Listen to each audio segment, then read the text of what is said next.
Assalamualaikum warahmatullahi wabarakatuh.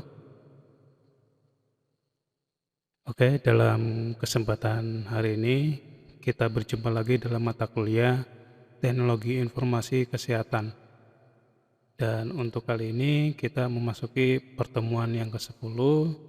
Di sini kita akan membahas tentang manajemen sistem informasi. Oke, bagaimana manajemen sistem informasi kaitannya dengan bidang kesehatan. Sekarang kita masuk ke definisi.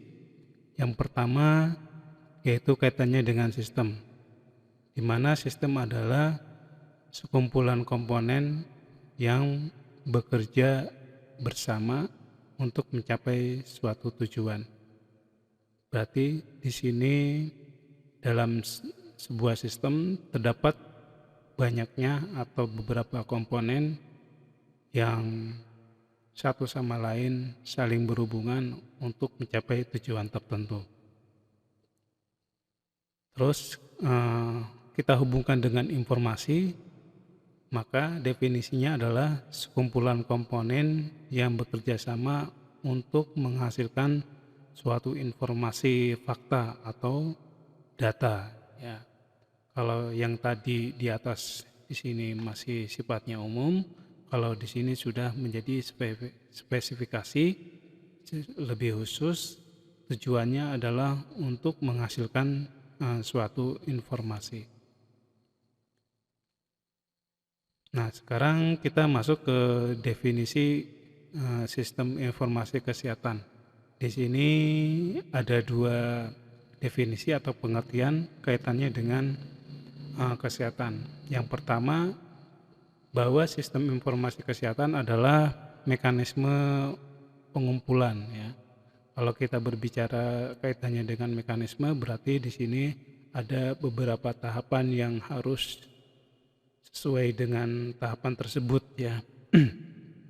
Terus selain pengumpulan juga ada pengolahan, terus ada analisis dan pengiriman informasi yang dibutuhkan untuk mengorganisasikan atau mengelompokkan dan mengoperasikan pelayanan kesehatan, dan juga untuk penelitian dan pelatihan. Sini ya, kalau kita lihat secara garis besar bahwa di sini ada beberapa kegiatan, ya, mulai dari pengumpulan, pengolahan, analisis, ya. Ini nanti pastinya kaitannya dengan sebuah data, terus nanti ada proses pengiriman informasi, dan semua kegiatan tersebut untuk mengelompokkan atau mengoperasikan pelayanan kesehatan, di mana dalam pelayanan kesehatan itu yang mulai dari manajemen pasien, ya, terus pelayanan dari pengobatan dan lain-lain.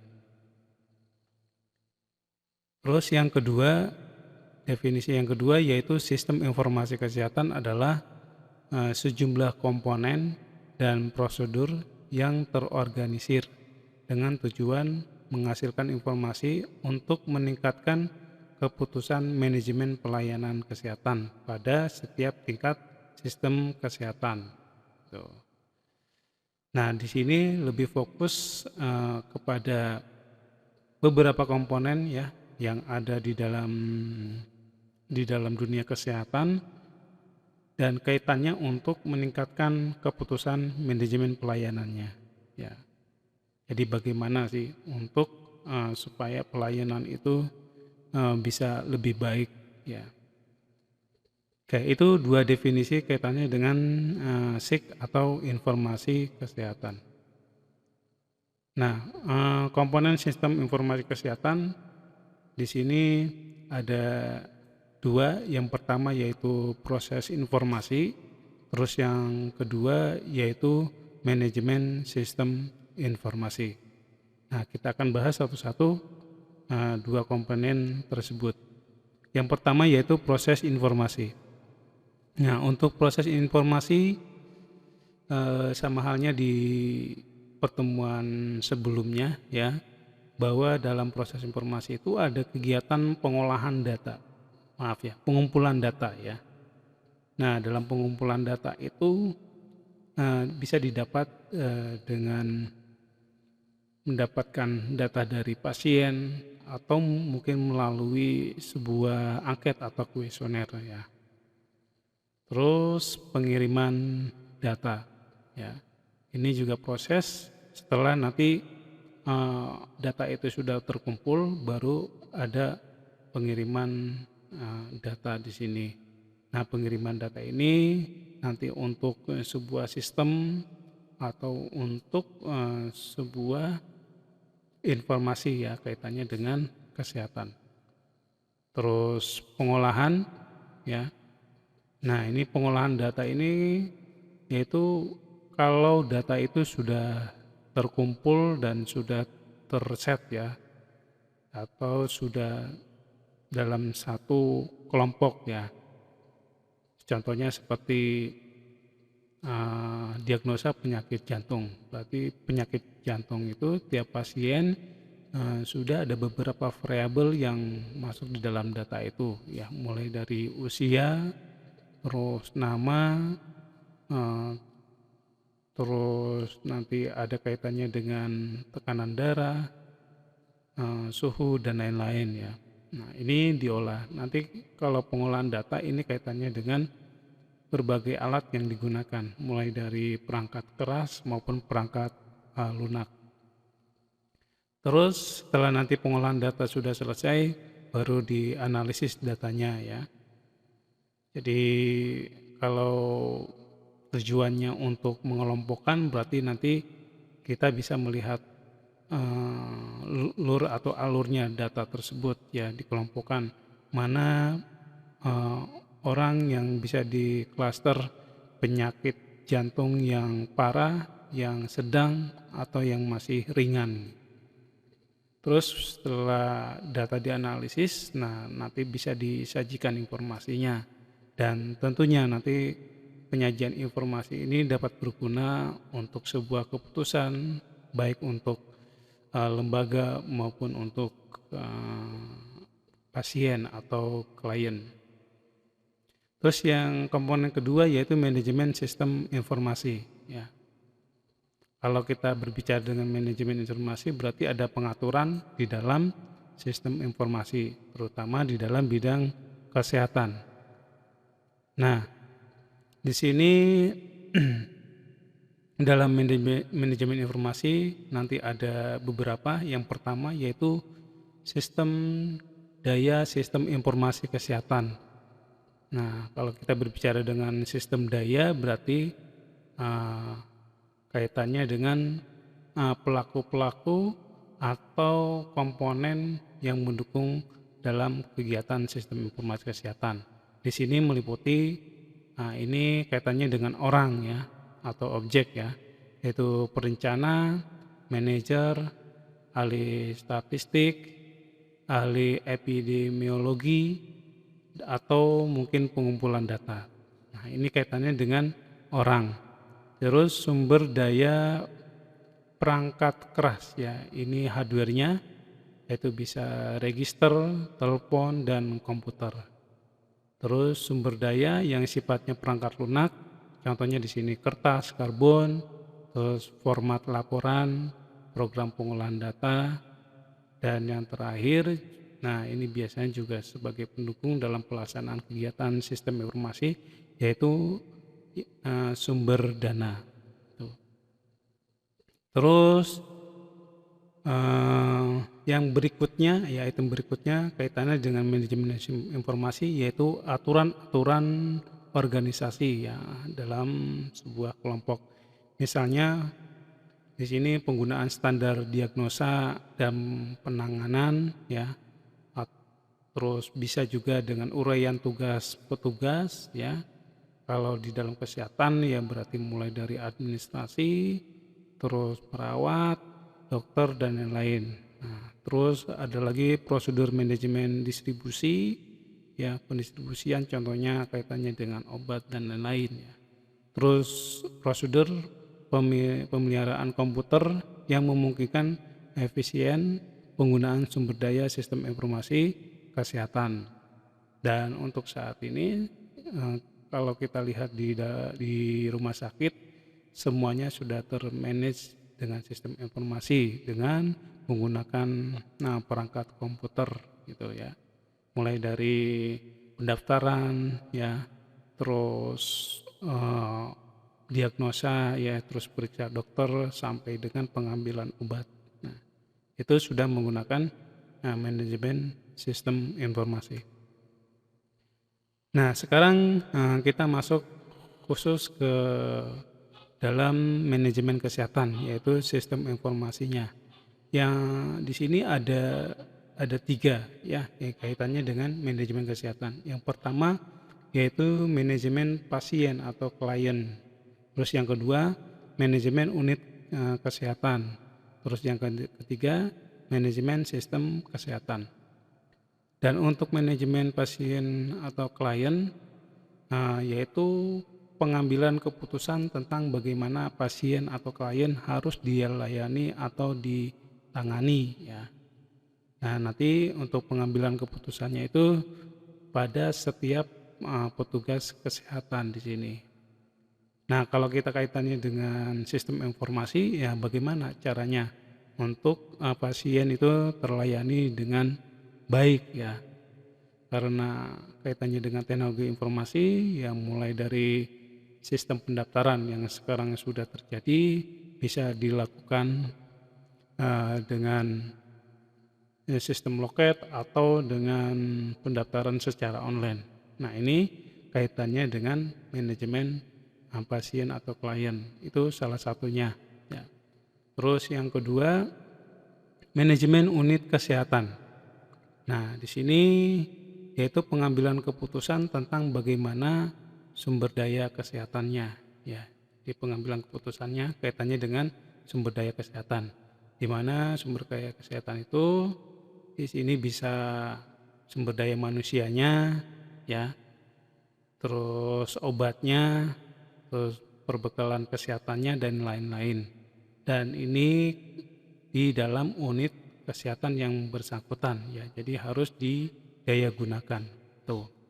Nah, untuk contohnya di sini pengambilan keputusannya yaitu pimpinan unit kesehatan. Kalau di puskesmas ya kepala puskesmasnya untuk menentukan pengambilan keputusan kaitannya dengan sumber daya yang dibutuhkan ya, atau yang harus didaya gunakan ya. Terus kalau di rumah sakit ya direktur, terus kalau di tempat lain mungkin bisa pimpinannya. Nah, itu kaitannya dengan manajemen unit kesehatan. Terus yang ketiga yaitu manajemen sistem kesehatan ya. Nah, di sini adalah pengambilan keputusan tentang bagaimana sumber daya kesehatan di wilayah yang bersangkutan harus diatur atau diarahkan ya. Berarti ini lebih umum ya, atau lebih terpusat di sini ya. Jadi nanti di sini kaitannya dengan unit-unit kesehatan dan sumber daya kesehatan ya. Nah, di sini pengambilan keputusannya adalah penanggung jawab kesehatan wilayah yang bersangkutan. Nah, jadi ditentukan di wilayahnya ya. Contohnya kalau di kabupaten atau di kota berarti kepala dinas kesehatannya atau stakeholdernya. Itu yang menjadi pengambilan keputusan kaitannya dengan sumber daya kesehatan di wilayah yang bersangkutan.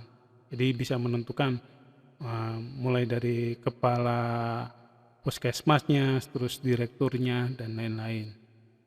Oke, itu sistem informasi kesehatan dalam manajemen kesehatan. Jadi ada 3. Yang pertama manajemen kaitannya dengan pasien, terus manajemen unit dan manajemen sistem. Nah, sekarang kita masuk ke kebijakan pengambilan Signas ya, Sistem Informasi Kesehatan Nasional dalam tatanan otonomi daerah ya. Nah, ini untuk kebijakannya ya, mulai dari atas ya, yaitu nasional, terus nanti turun ke bawah ke provinsi ya, terus nanti turun ke bawah lagi yang terakhir yaitu Sikda, yaitu sistem informasi daerah ya, baik yang kabupaten maupun yang kota di sini. Jadi di sini Sikda-Sikda kota atau kabupaten adalah merupakan subsistem ya dari Sikda provinsi ya. Sedangkan di provinsi adalah subsistem dari Siknas ya.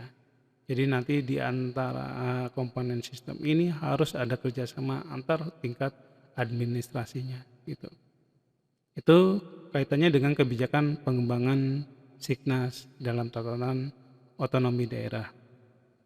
Nah, sekarang kita masuk ke peraturan.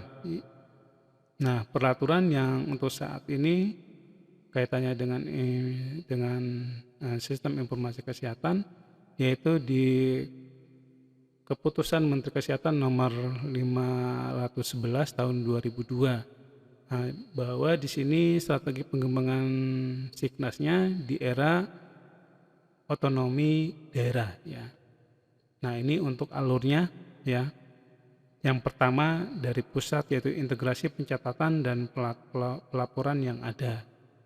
Terus nanti di sini ada proses pelaksanaan sistem pencatatan dan pelaporan yang baru.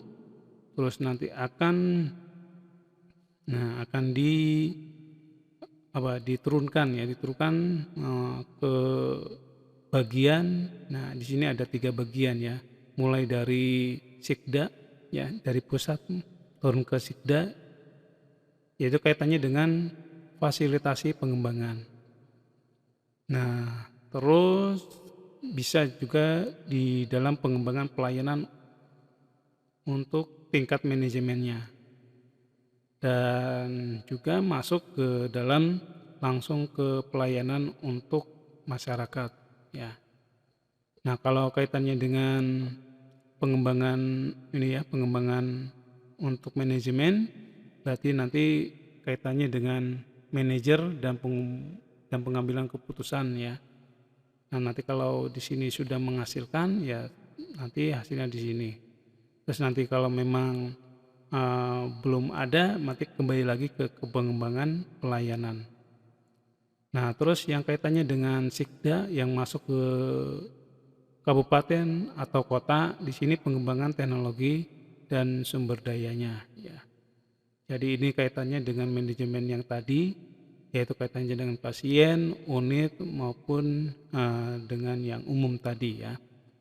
Nah, di sini yang dikembangkan tidak hanya sumber dayanya aja, tapi teknologinya yang kaitannya dengan teknologi informasi. Nah, terus yang keenam ini kaitannya langsung ke masyarakat itu. Dan tentunya juga ini akan dibekali untuk yang pengembangan pelayanan ke manajemen maupun ke masyarakat, harus adanya pengembangan teknologi dan sumber dayanya. Sehingga nanti dalam pengambilan keputusan dari pimpinan atau manajer dan masyarakat akan terlayani dengan baik. Oke, saya kira itu dulu kaitannya dengan materi yang ke-10 ini, kaitannya dengan sistem informasi kesehatan, dan untuk saat ini sudah diterapkan di dalam instansi kesehatan, mulai dari pasien, pengembangan manajemen, dan lain-lain. Ya, saya kira cukup dulu. Terima kasih. Wassalamualaikum warahmatullahi wabarakatuh.